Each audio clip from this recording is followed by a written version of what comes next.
नमस्कार सर। सत Sahib sir. Sir क्या नाम है आपका? अवध नरेश शर्मा। अवध नरेश जी, आप कहाँ से हैं? गांव बरथरी, पोस्ट नेगू, हसनपुर, जिला एटा, उत्तर प्रदेश से।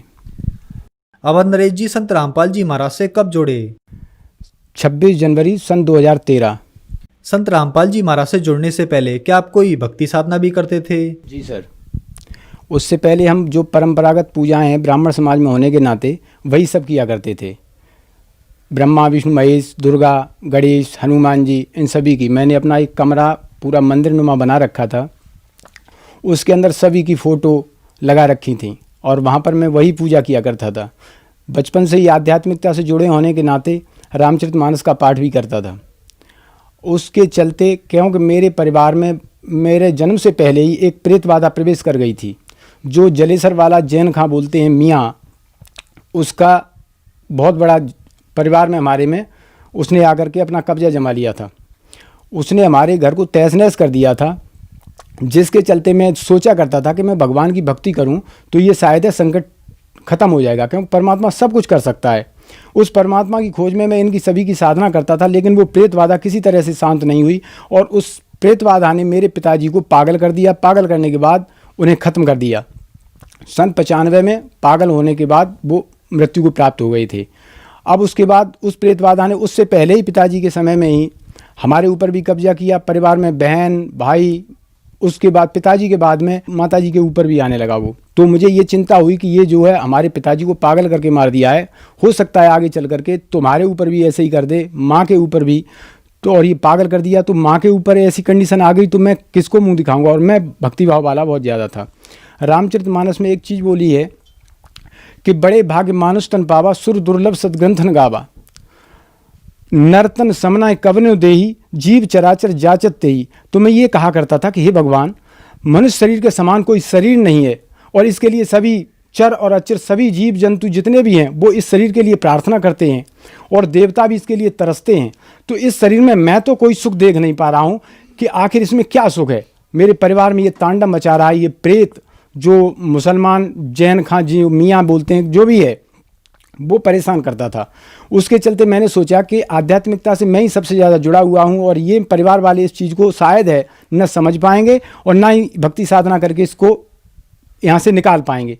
तो मैं सिद्ध पुरुषों के पास जाना आना, हरिद्वार जाना, ऋषिकेश जाना, नीलकंठ पे और ये अपना पूर्णागिरी, सब जगह जाता था। नीम करोली, बहुत से कहते हैं कि हनुमान जी, उसमें एक हनुमान चालीसा में चौपाई है, भूत पिशाच निकट नहीं आवे, महावीर जब नाम सुनावे। तो मैं इन सारी चीज़ों को करता था, लेकिन वो भूत प्रेत भूत जो है वो रोज़ाना मेरे घर में दंगा करता था। ऐसा शायद ही कोई दिन जाता होगा जिस दिन वो मेरे घर में तांडव ना करता हो। मुझे बड़ी शर्मिंदगी होती थी। कई बार मैंने ये सोचा कि मैं इसको, जिसके ऊपर भी ये प्रेत आएगा मैं उसको गोली मार दूंगा। तो मैंने ऐसा ही किया। एक बार मैंने राइफल को लोड किया और मेरी बहन थी जो मेरे से बड़ी थी, उनकी शादी हो चुकी थी, वो मेरे घर पे आई थी, उनके ऊपर ऐसे ही वो प्रेत बाधा प्रवेश कर गई और उसने अपना जिस तरह से जो कुछ भी बोलना था वो बोल रहा था। मैं सोच रहा था पर इधर आसपास वाले भी सुनते हैं तो मुझे शर्मिंदगी महसूस हुई। तो मैंने जो है राइफल लोड की और मैंने सामने जाके छत से और गोली दाग दी। गोली दाग दी, सभी लोग एकदम से, वो भूत भी गायब हो गया और सब लोग तितर बितर हो गए। उन्होंने मेरी राइफल को पकड़ा और उसके बाद मुझे शांत किया। तो मैं शर्मिंदा होता था और परमात्मा की खोज में रहता था। हर समय मैं ये सोचता था कि हे भगवान, ये क्या है जीवन, आज मैं हूँ कल ख़त्म हो जाऊँगा, कहाँ से आया हूँ, क्या मेरा उद्देश्य है। मैं इस चीज़ के लिए भटकता था, सोचता था। लेकिन कई संतों के पास गया, कुछ नहीं मिला। रामचरितमानस के माध्यम से, जैसे बहुत से ये कहा करते हैं, कहीं पर भी चर्चा चलती थी तो वो कहते हैं यार ये वेद पुराण और ये सारी चीज़ें किसने लिखी हैं, ये हैं तो एक इंसान की लिखी हुई। लेकिन रामचरितमानस में कहा है उत्तरकांड में कि ये जो वेद पुराणों के ऊपर चौपाई है उसमें कि जो वेद और पुराणों की निंदा करते और उनको झूठा बताते वो कल्प, एक एक कल्प तक नरकों में डाले जाते मनुष्य शरीर त्यागने के बाद में। तो मैं इस चीज़ को सोच करके भी थोड़ा सा आध्यात्मिकता से सोचता था कि नहीं भाई, मुझे ये गलती, मुझे तो परमात्मा के विधान को मानना है। इस चीज़ को मानता रहा बराबर, ठीक है। उसके बाद जब कहीं से कोई लाभ नहीं मिला, थक गया बुरी तरह से, तो एक बार मैंने सोचा कि मैं अब घर छोड़ के चला जाऊंगा। मैं हरिद्वार जाने के लिए मैंने कहा कहीं कंदराओं में जाऊंगा, कोई ऋषि, कोई सिद्ध पुरुष, क्योंकि मेरे साथ एक घटना घटी थी बहुत ज़बरदस्त, उसने मुझे हिला दिया था। मैं बराबर भक्ति करता था, हवन करता था हर पूर्णिमा को, तो इतना हिल गया मैं नास्तिकता के कगार पे पहुंच गया। लेकिन उस नास्तिकता से बचा क्यों रहा? क्योंकि मैं सर्प और बिच्छू के मंत्रों का भी इलाज जानता था, थोड़ा सा मंत्रों को। तो जब बिच्छू के विष को जहाँ पर काट लेता है वहाँ वो बिच्छू का जहर अंदर से और उस डंक का असर वहाँ पर आ जाता था। तो मैं सोचता था शक्ति तो है, इसलिए मैं बचा रहा। और वो जो मेरे को नास्तिक होने तक ले करके आई थी, उसने मुझे ऐसा कर दिया कि कहीं कुछ भगवान नहीं है। मेरे घर पे बहुत बड़ा मंदिर है, दुर्गा जी का, शंकर जी का, हनुमान जी का। मैं बराबर संध्या आरती शाम को करता था, घंटा बजाता था कि घंटा से कहीं बहुत दूर तक प्रेत बाधा नहीं होती।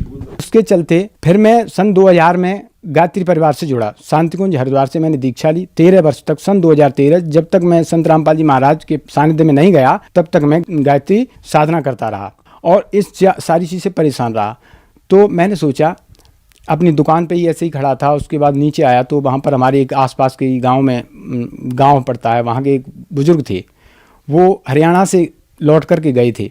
तो उनसे मैंने पूछा कि भैया जी, हमारे गांव के वैसे लोग जाते थे संत रामपाल जी महाराज के पास, तो मैं इनके ऊपर विश्वास नहीं करता था, संत महंतों के ऊपर मैं बहुत कम विश्वास करता था, क्योंकि मुझे रामकृष्ण की साधना ये सभी बताते हैं। तो मैं सोचता था कि इतना तो मुझे ज्ञान है ही है। तो मैंने उनसे पूछा कि आप लोग हरियाणा जाते हो, आपको कुछ मिलता है वहाँ पे, कुछ मिला है? तो उन्होंने कहा कि हाँ, जितनी भी जगह है, मैंने 40 साल मैंने यहीं इसी तरह से भटक के बर्बाद किए हैं, और हरियाणा में जो संत रामपाल जी महाराज के पास है वो इस पृथ्वी पर कहीं नहीं है। तो मैंने कहा कि ऐसा क्या है कि आप कल हमारे पास आना, क्योंकि वो तांगे में बैठ रहे थे। तो उन्होंने कहा कि आप कल हमारे पास आना, तब मैं आपको बताऊँगा। मैंने कहा ठीक है। अगले दिन ऐसा हुआ कि मैं अचानक ही ऐसा सिस्टम बन गया कि मैं उनके गांव चला गया तो वो भी मिल गई हमको। उनसे मैंने रामाकृष्णा की और मैंने उनको बुलाया, पास में बैठ गए, कुर्सी पर बैठने के बाद बात हुई। तो उन्होंने कहा कि हमारे पास एक पुस्तक है ज्ञान गंगा, वो मैं आपको दूंगा, आप उसको पढ़ना, और संत रामपाल जी महाराज इस पृथ्वी पर पूर्ण गुरु हैं। तो मैंने कहा अच्छा।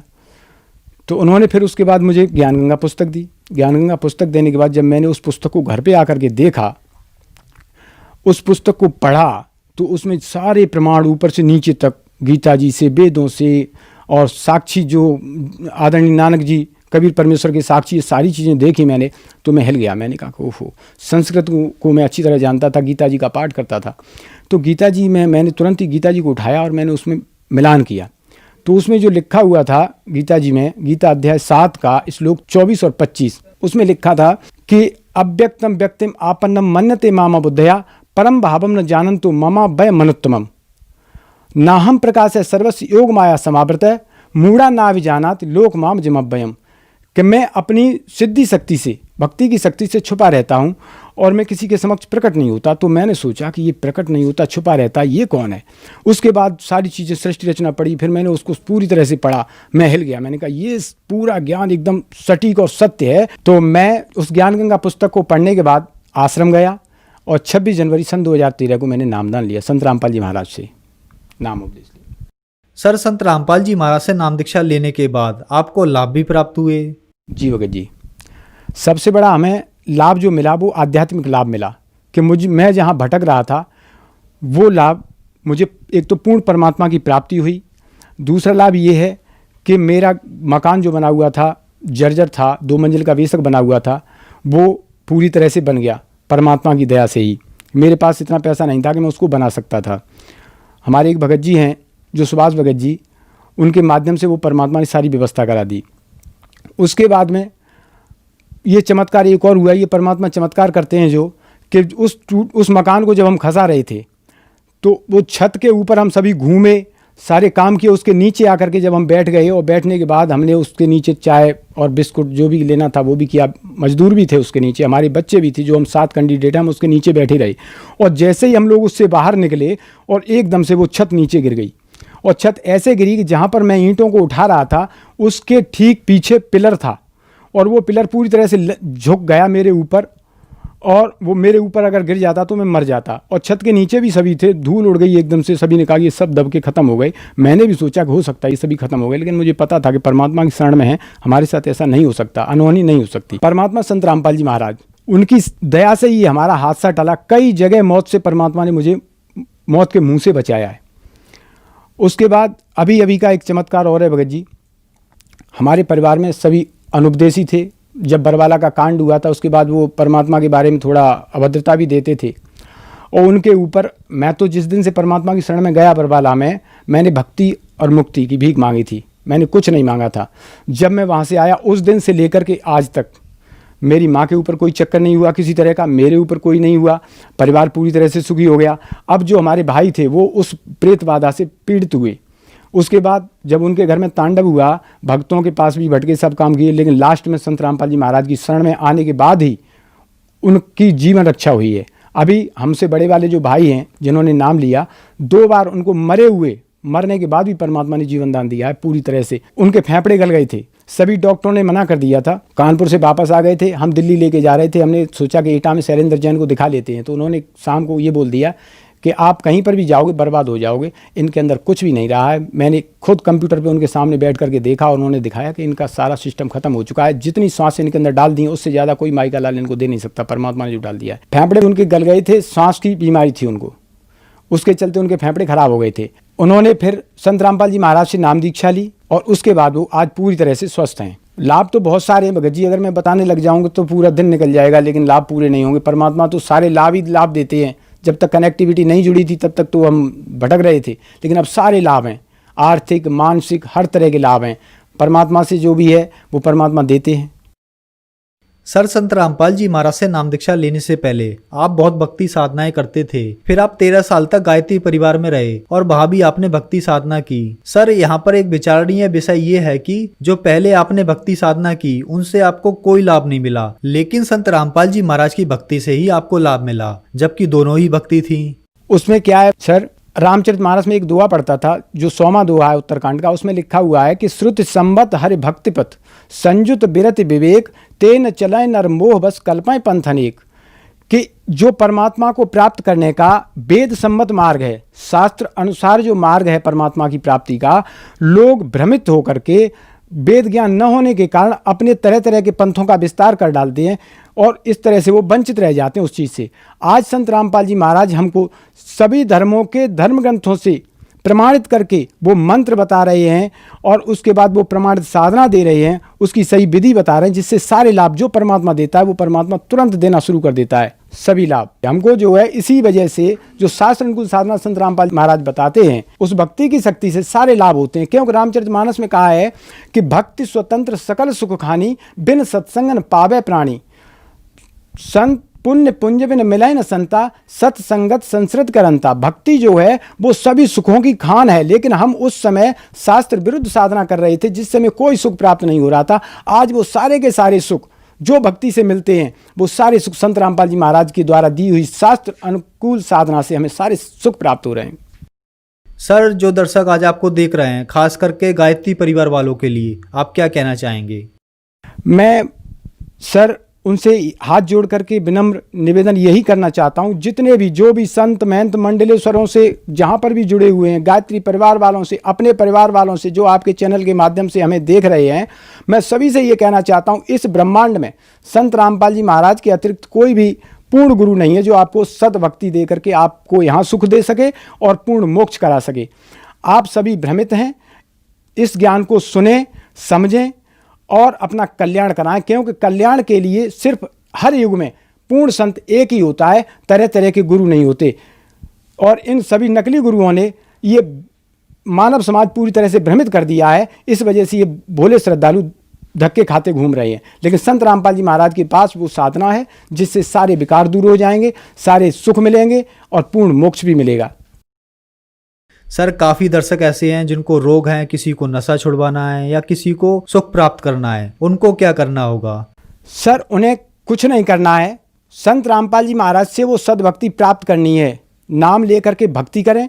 और जब अभी मैंने जो चौपाई बोली थी कि भक्ति स्वतंत्र सकल सुख खानी, सारे सुखों की खान है भक्ति, लेकिन वो हमारी शास्त्र अनुकूल होनी चाहिए। शास्त्र विरुद्ध साधना आप जो भी करेंगे, गीता जी के अध्याय 16 के 23वें श्लोक में कहा है, अर्जुन से काल भगवान ने कहा है कि हे अर्जुन, जो शास्त्र विधि को त्याग कर अपनी इच्छा से मनमाना आचरण करते हैं उनको ना कोई सुख मिलता है, ना सिद्धि प्राप्त होती है, ना उनकी कोई गति होती है, उसके बदले उनकी दुर्गति होती है।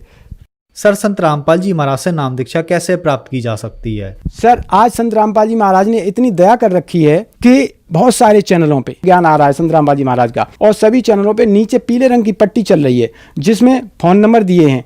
उन फ़ोन नंबरों को नोट करें और नोट करने के बाद आप उस पर कॉल करें। कॉल करने के बाद जहाँ पर भी जैसे भी हैं आप वो अपनी स्थिति को बताएंगे कि हम यहाँ से हैं, तो वहाँ पर जगह जगह परमात्मा ने नामदान सेंटर खोल रखे हैं, वहाँ जा कर के आप नाम दीक्षा लेकर के अपना कल्याण करा सकते हैं।